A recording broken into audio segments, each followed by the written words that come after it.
What is going on, guys? Welcome to a new video. So you've seen the title then. Today I'm going to be taking you step by step through the strategy I followed that allowed me to quit my 9-to-5 job and actually do Shopify dropshipping then as a full-time income.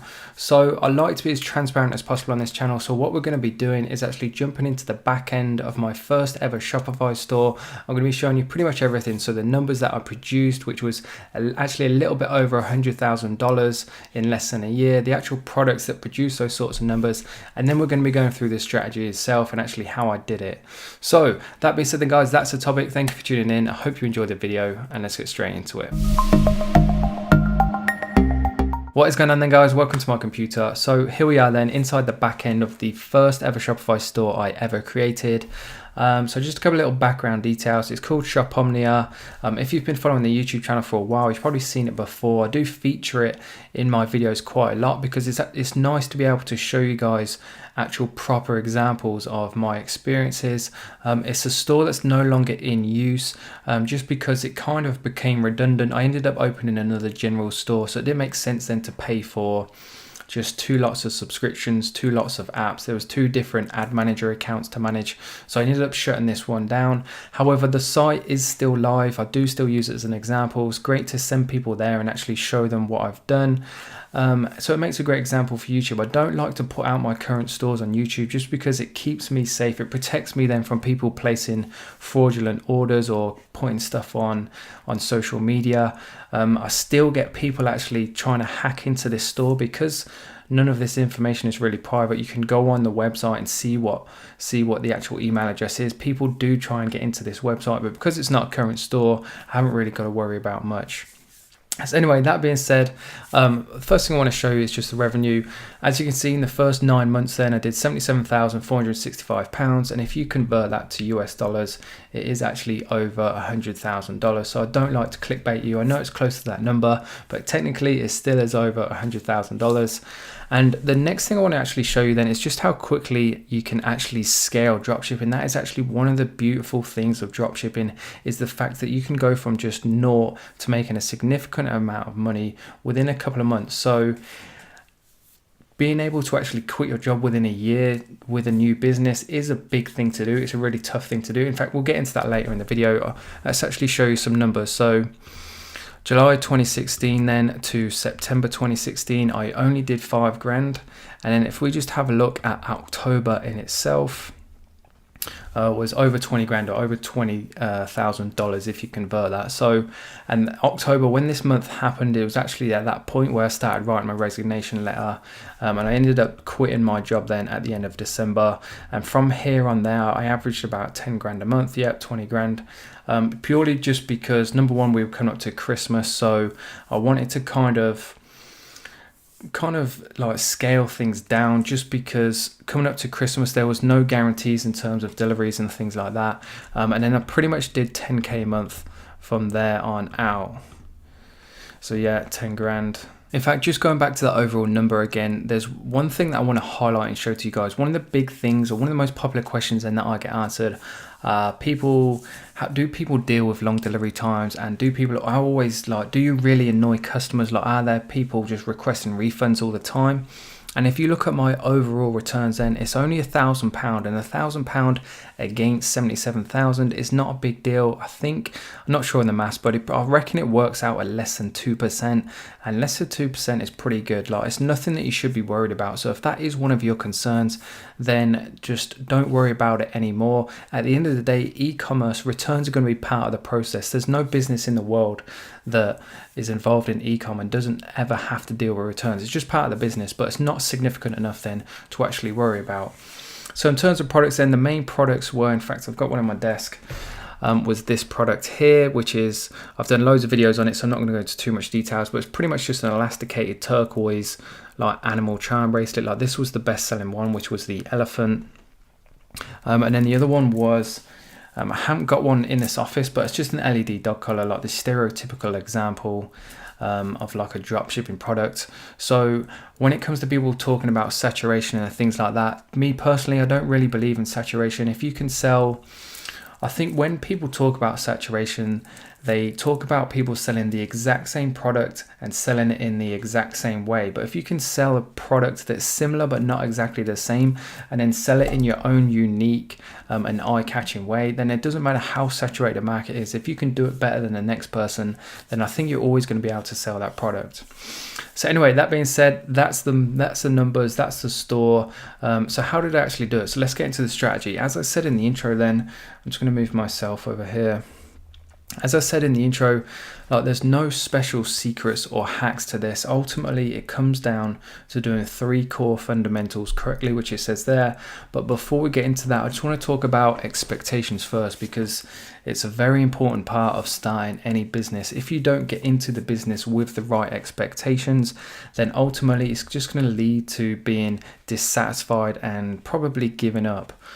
So the first bullet point then is dropshipping is definitely not easy. So when I started back then in 2016, it was certainly a lot easier then than it is now. So you do have to do things differently. So I have adapted this strategy to match the current times in 2019.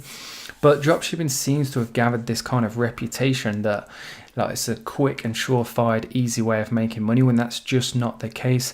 At the end of the day, no matter what it comes to, whether it's being good at golf or making money online, if it was easy, then everybody would be doing it and everybody would be making money. So just keep that in mind. And then as it says there, but it has so many perks that actually make it worth it. So dropshipping is one of those businesses. I don't know many more businesses that require as little amount of money. There's no kind of big commitments up front. You can start it so quickly as well. You can start selling products within a day and start seeing money coming in the door within a few days. So it's not easy, but then it is 100% worth it. The skills that you'll gain and require to be successful at it will be skills that you'll be able to keep for your whole entire life, and they'll be so translatable into other walks of life as well. If you can become a skilled Facebook marketer, then you'll be able to pretty much get a job anywhere, because if you can bring extra business in for a company, then they're going to want you working for them. And then number 2 is don't expect to quit your job overnight. So basically, don't be in a rush. Be patient and start slowly. I see so many people going into Facebook ads especially and be spending 50 quid a day just from off the bat. I started on £5 a day for one ad set. Let that run for a few days, then made tweaks and adjustments. Just start really, really slowly. I created a saying that if you're paying for Facebook ads, if you're not learning, then make sure you're earning. So what that basically means is if you put money into Facebook ads, if you're not making money with them, make sure you're at least learning. So learning about how they work, what they're doing. And if you're not learning, then make sure you're at least earning. So make sure you're at least money coming in, if that makes sense. So anyway, as it kind of says there, to kind of illustrate my point, you have to make £10 before you can make £100. You have to make £100 before you can make £1,000, and you have to make £1,000 then before you can make 10 grand. You have to learn to crawl before you can walk. Before you can run, you have to learn to walk. So just don't be in a rush. Take it slow. Because once you do start to learn things and you do start to get a little bit of a momentum, as I just showed you, things can take off really, really quickly. But if you try and get to that point too quickly, then you're just going to end up failing, wasting money, and just walking away with a sour taste in your mouth. So just take your time, work on making £10 first, then 100, then 1,000, then 10,000. So moving on, to be successful at Shopify dropshipping, then you must do 3 core elements correctly. So when it comes to running a successful dropshipping business, there's only 3 things that you have to do correctly. Number 1, you have to choose the right product. Number 2, you have to have a pretty decent Shopify store that just basically doesn't look dodgy. And then number 3, you have to be good at Facebook ads, or you have to put the right ad out. So basically your ad has to look good and you have to put it in front of the right audience. And these are the 3 things then that I'm going to be going through in this strategy. So number 1, start with the product. And the first bullet point then is get your product first to take advantage of the free Shopify trial. So when you sign up to Shopify, there is a link in the description, by the way. Feel free to use that link. I do get, and it is an affiliate link, so I will get a kickback. So if you do decide to use it, then thank you very much. But if not, then no worries. It's completely up to you guys. So when you do sign up though, you get a free 14-day trial. So make sure you have everything in place before you sign up so that you can take full advantage of those 14 days. If you sign up and then take 3 weeks to do your product research, then you'll have to pay for a basic plan so that you've got money going out the door before you got it coming in. Point number 2, so when it comes to choosing a product, make sure it's either a passion product or an impulse buy.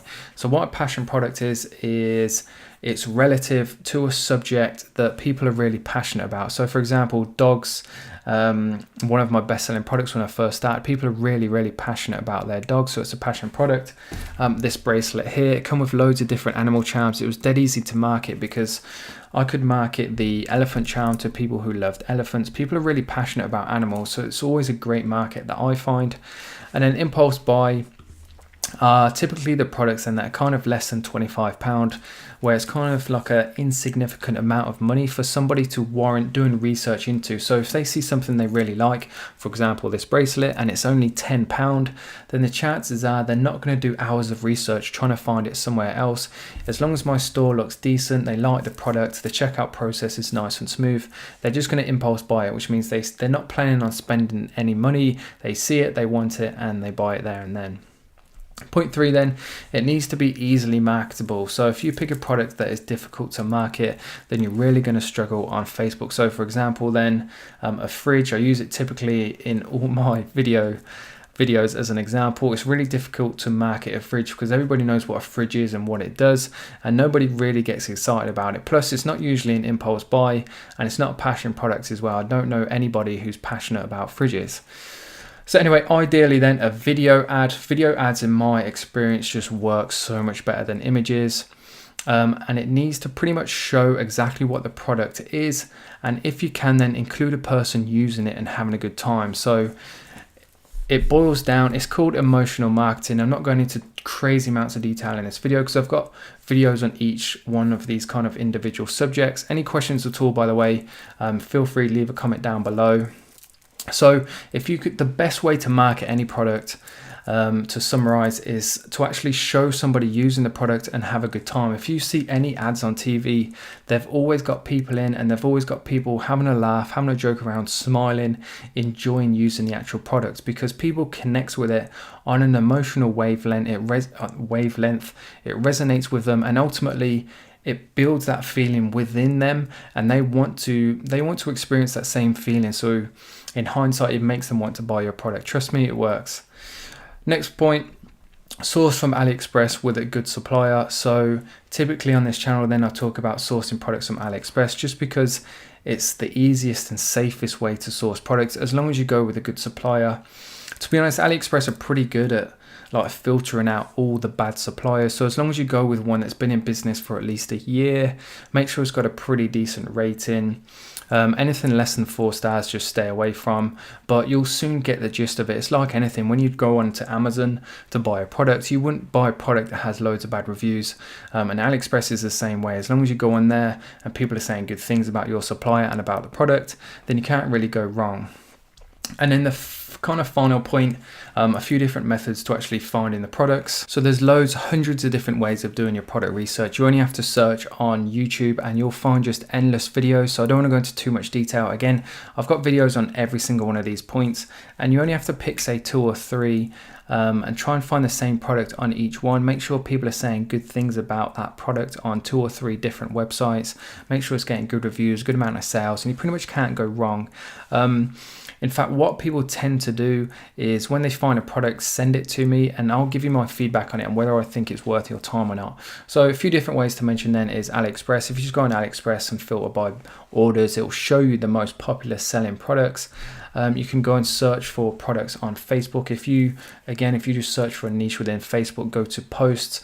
Again, it will show you as well ads. In fact, I'll show you quickly. If we go across to Facebook, and then what I do is I've got this save section here. Now shout out to a guy called Dan Silva on this. I've been watching him for like 2+ years. A lot of people always ask me like, who did I watch when I first started, or did I take a course? And I didn't take a single course. I literally just watched this guy on YouTube, and I was watching one of his videos last week, and I actually learned this trick from him. So you can actually save ads, and then you can create collections and add different products to those collections.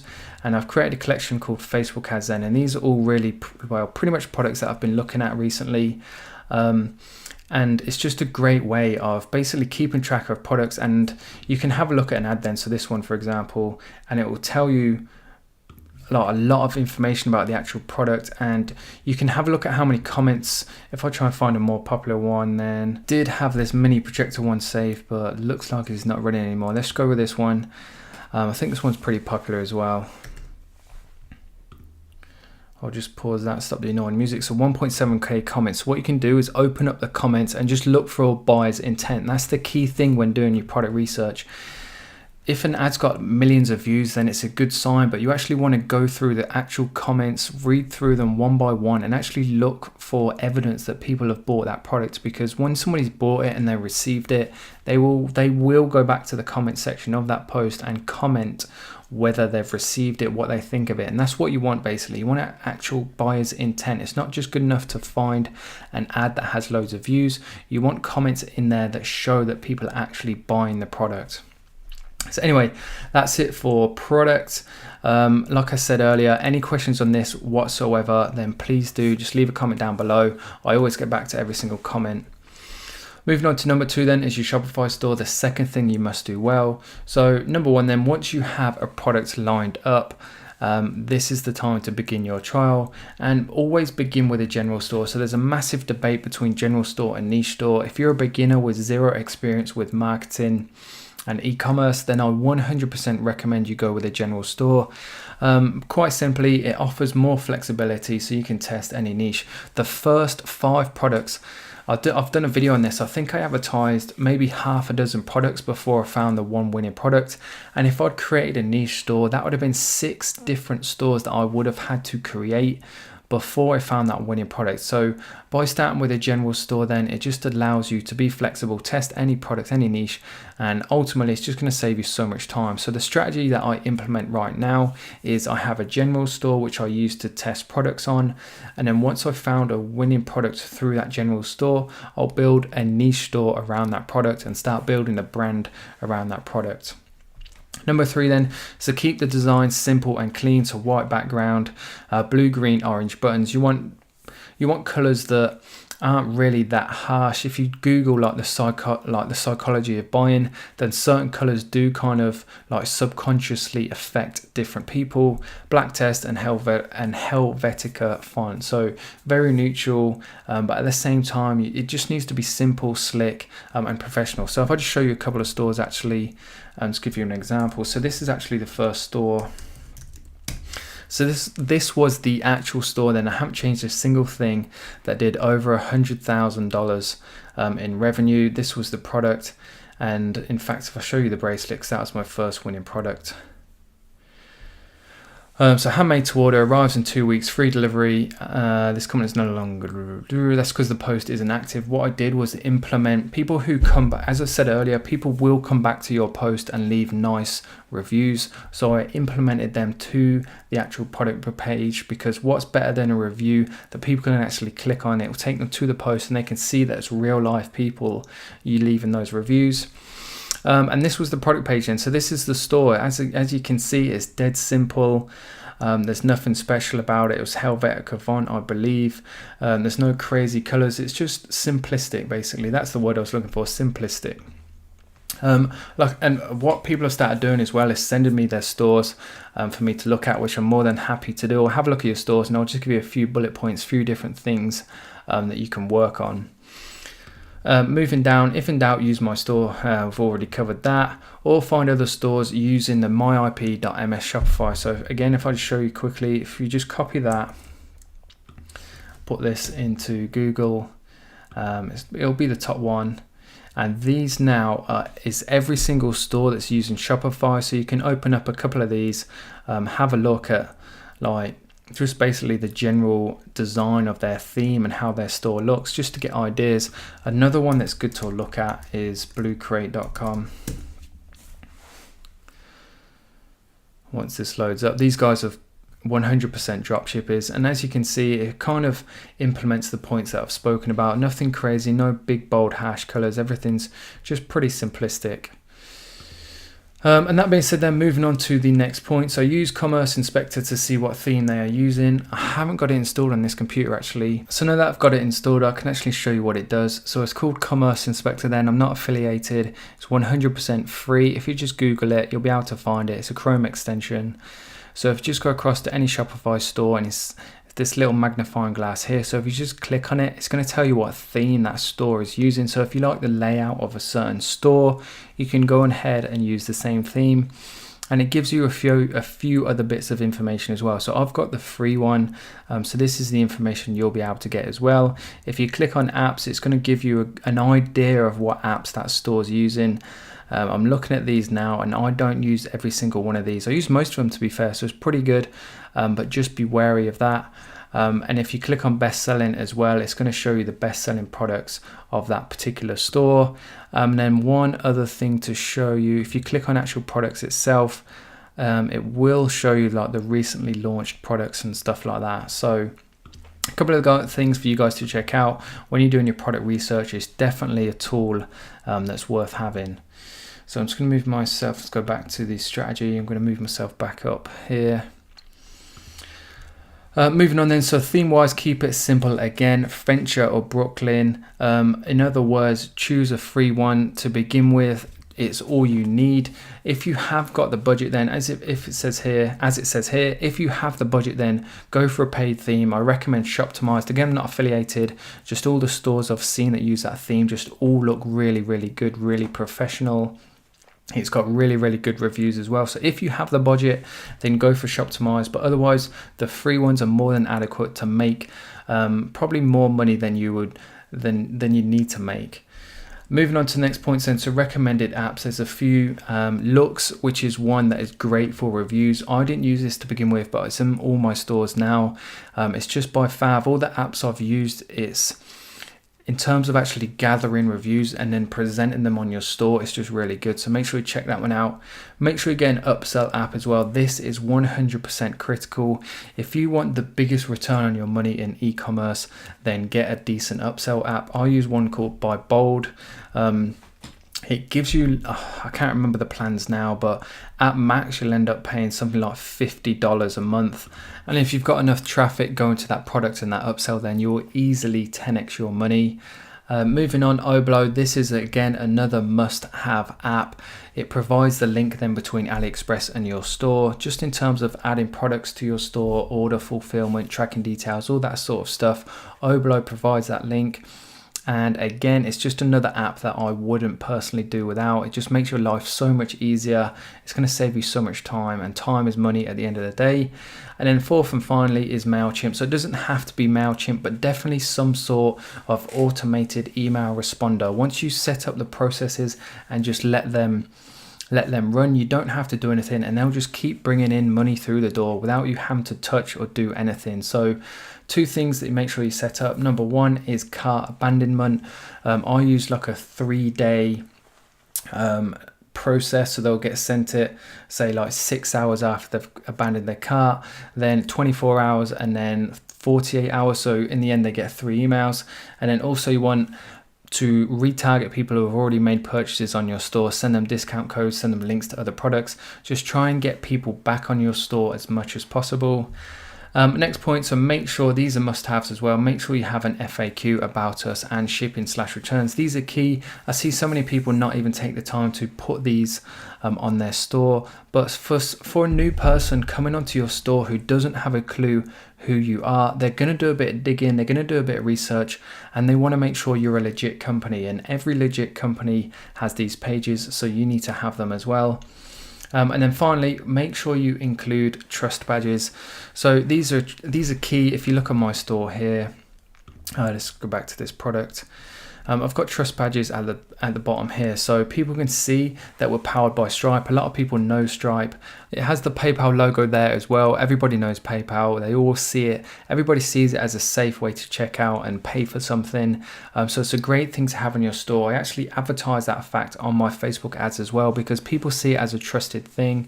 And obviously I've got the 30-day money back guarantee there. Again, everybody wants a guarantee with what they're buying.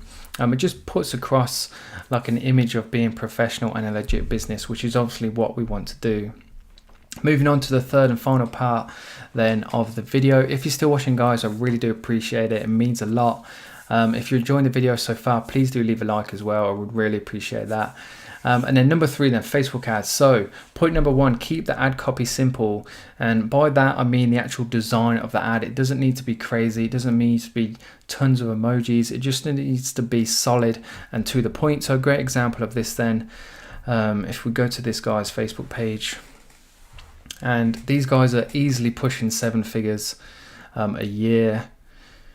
And if I just wait for this to load up, and if you just look at their posts then, so you can see they've got just like a statement about what the product is, and then it's just a simple call to action and then a link to the products. And if you have a look at all their posts, all their ads, it's the same layout for everything. And if you have a look at these guys' traffic, I don't think I've got the extension added in. Let's have a look. Traffic, explore traffic insights. Let's load this up. So if we just look at how many visits they get in a month, total visits 430,000 visits, and is that that's this month. So in August they got over 3 million visits, so obviously a very big store, still 1.7 million, and then by the looks of things they kind of average anywhere between like 500,000 visits. So these guys are doing very big numbers, and as you can see, these are the posts. Their ad copies are exactly the same. They're very simple, simplistic. What does it for them is the actual ad itself, which we're going to get into now. So run ads from a Facebook page. Another common mistake I see people making is they'll run it from their Facebook profile, which just doesn't look very professional at all. So take the time, create a Facebook page, make sure you brand it and call it the same thing as your Shopify store. So keep text to a minimum, then make a statement or ask a question.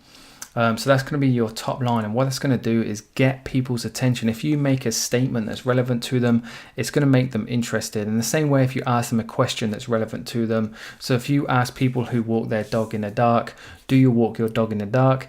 It's going to apply to them and they're going to be interested, and then therefore they're more likely to take the time and actually look at your ad. And then highlight the problem and the solution. So I usually have 2 lines of text. So top line is the statement or question, and then the next line is highlight the problem and the solution. So walking your dog in the dark can be dangerous. Keep your dog safe and sound on the roads with this LED dog collar. And then thirdly, just a call to action of where they can actually buy your product. And then make sure you link that link direct to the actual product page, not to the home page, but direct to the product page. We want to make it as simple as possible then, and as quick as possible for somebody to be able to buy our product. We live in a day and age where, especially if somebody's buying on a mobile phone, there's so many distractions. There might be a WhatsApp, somebody might ring them, or a Facebook notification, or an Instagram DM. There's just so many different things that can happen to that person. So the longer they're on your store, the more chance they have of being distracted. So you want to make the buying process as quick and as fast and as efficient as and easy as possible. Moving on then, so use a video ad preferably. Like I mentioned earlier in the video ads just get so much more eyes on and so much more engagement that I found personally anyway. Up to 30 seconds long, and you don't like a 10-minute video. People are just going to get bored. You want to show in those first 10 seconds exactly what the product is and exactly how it's going to be beneficial for somebody. If needs be, then use a slideshow of images, preferably featuring a person or face showing a happy emotion. So by far the best way to sell any product. I said it earlier in the video, but it needs reiterating because this point is key. Take the time to create your own ad, feature yourself in it if you have to, or you can find people on fiverr.com then that will do this for you. But the best way is to feature somebody's face or somebody just having a good time actually using your product. So moving on then, to begin with, small audiences. Facebook works on past data. If it's got no past data, it's not going to have a clue who to show your ad to. So you have to do the targeting for Facebook. So choose small audiences then, up to 200,000 people max. Use 2 interest flex. So if we're targeting the dog niche, for example, we want to choose interests that are relevant to people already spending money within their dog niche, because we want to target people who are actually own dogs. So you could have, what I would do is choose dogs as like the base interest, and then narrow the audience to something like people who walk dogs or certain dog magazines. We want to choose newsfeed only in terms of location. This way it's going to be taking up the main kind of chunk of screen space. You've got a better chance of somebody actually seeing it. Make sure you test one niche at a time. As I mentioned, Facebook works on past data. If you're advertising 2 different products at a time from 2 different niches, the data is going to be skewed. So for example, don't sell dog products and cat products at the same time. Just because they're 2 completely different audiences, it's going to skew the data, and the chances are you won't do very well at selling either product. Just focus on one product at a time. And then finally, use a 7-day click. So Facebook, whether you choose 7-day click or 1-day click, then Facebook will take all the data within that time frame and use that to optimize your ad. So if you're only spending $5 per day and choosing 1-day click, then it's not going to have a lot of data to base the ad on to optimize it, if that makes sense. So if you choose 7-day click, then there's obviously more data that Facebook is actually going to use, and therefore you've got a better chance of optimizing your ad and just getting you better results basically. So as sales begin to come in, then the very final point, I'm going to be bringing out a lot more videos on scaling, hence why I'm not mentioning it too much in this video.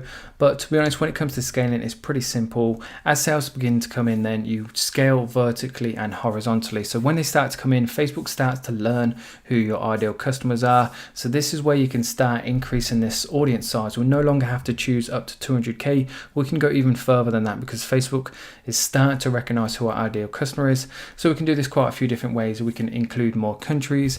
We can simply increase the budget on the ad set, and we can start targeting broader interests. So that being said then guys, that wraps up the video. I know I've chatted quite a lot, I've talked pretty quick. Apologize if it's made absolutely no sense whatsoever. It is gone 3 in the morning. But if you are still watching the video guys, I really do appreciate it. It really means a lot. Like, I don't think there will be many people that have made it this far in the video. I'm probably just talking to myself right now. But if you are watching this video, then make sure you leave a comment down below and just let me know that you got this far in the video. It'd be interesting to see because I've got no idea how long this video is. It's probably going to be easily 20 minutes, if not more. But I really do appreciate it. Obviously, the more people watch of my videos, then the more viewers and subscribers I'm going to get. So I really do appreciate it. Thank you very much. I hope you enjoyed the video. If you do, please do drop a like on it. And that being said then guys, have a good Saturday and I'll see you tomorrow.